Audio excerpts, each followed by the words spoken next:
দেখো কে মাখাচ্ছে দেখো। A few moments later. তো গাইস 11 2 দেখো আমি ফাইনালি বাপের বাড়ি চলে এসে গপ গপ করে সেটে দিয়েছি, লিপস্টিকও খেয়ে ফেলেছি দেখো। আর আমার মা চলে এসছে মেহেন্দি করবে বলে, এই দেখো এক কাড়ি হাতে তামাক নিয়ে, আর ও মাথায় দেখো মেহেন্দি করে বসে আছে। মুখ দেখা ও আর মাথায় হেনা করে বসে আছে। আমিও ভাবছি মাথায় হেনাটা করব। কালকের পুজো, আজকে তাড়াতাড়ি চলে এসেছি, একটা কারণে দরকার ছিল বলে ওই জন্য তাড়াতাড়ি চলে এসেছি। চলো মাকে মেহেন্দিটা করে দিই, করে তারপরে এই দেখো আমার মা দেখো লজ্জা পাচ্ছে আমার মা ভিডিওতে আসতে, লজ্জা পাচ্ছে। চলো মেহেন্দিটা করে দিই, আর পুরো মেহেন্দি করে তোমাদের সামনে আসছি। আর কেমন হয়েছে অবশ্যই কমেন্ট করে জানাবে। দেখো মেহেন্দিটা কেমন হয়েছে, ভালো হলে অবশ্যই কমেন্ট করো। চলো এখনো বাকি আছে মেহেন্দি করা, সিম্পল করবে বলেছে তাই সিম্পল করে দিয়েছি।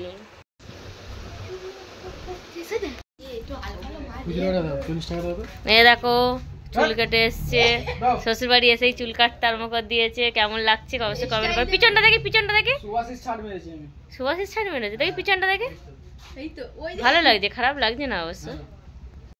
হে গাইস, সবাইয়ের মাথায় মেহেন্দি হয়ে গেছে, এবার আমার মাথায় মেহেন্দি। আর মেহেন্দি বলতে হেনা করব, ইচ্ছা ছিল না তবু বেঁচে গেছে বলে করিনি, কারণ আমি খুব একটা এসব করি না।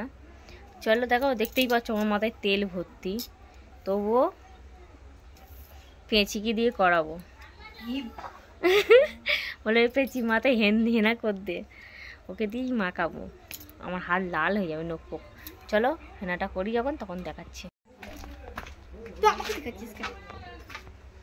দেখো কে মাখাচ্ছে দেখো।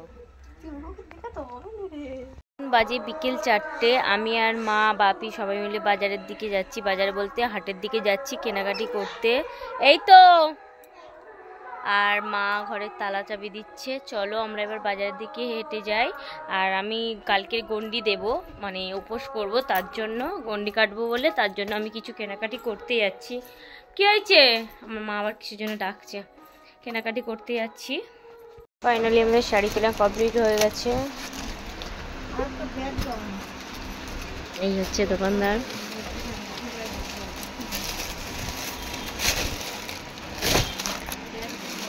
শাড়িটা কেমন হয়েছে অবশ্যই কমেন্ট করে জানিও। এই হচ্ছে শাড়ি, এটা আমার পছন্দ, আর এটা আমার মা নিয়েছে। চলো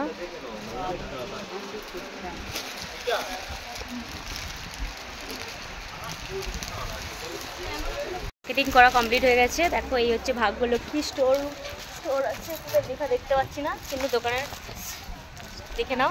চলো আমাদের কেনা কমপ্লিট, এবার আমরা বাড়ির দিকে যাচ্ছি। জলের বোতলগুলো শেষ হয়ে গেছে, তার জন্য মা নিয়ে নিচ্ছে জলের বোতল, আর আমি এদিকে কেনাকাটি করে হাঁপিয়ে গেছি, তার জন্য বসে পড়েছি একটা টুল নিয়ে, ওনাদেরই টুল নিয়ে আর বসে পড়েছি, কারণ অনেকটা হেঁটে নিয়েছি, মানে বেশি হাঁটলে আমার পা ব্যথা করে, তার জন্য ওনাদেরই টুল নিয়ে বসে পড়েছি। দাদাটা বলছে বসে পড়ো, কে বারণ করছে তোমাকে। তারপরে আমি আর মা ফুচকা খেয়ে নিলাম। এবার চপ খেতে খেতে বাড়ির দিকে রওনা দিচ্ছি। দেখো আমরা দুজন মায়ে বেটি চপ খাচ্ছি, খেয়ে এবার বাড়ির দিকে রওনা দেবো, কারণ মা বলছে শুধু চপ নিলে হতো, ফুচকা খেয়ে। আমি বলি তুমি তো ফুচকা খেতে পারতে। এবার আমরা মাঠের রাস্তা দিয়ে বাড়ি যাচ্ছি। দেখো সব চপ পপ খেয়ে, দেখো লিপস্টিক করে সব খেয়ে নিয়েছি হাঁক খুশি টাঙিয়ে করে। চলো ভিডিওটা ভালো লাগলে লাইক শেয়ার কমেন্ট করে দিও, চ্যানেলটা সাবস্ক্রাইব করে দিও। Tata bye bye, bye bye, bye bye বলো, বাই বাই।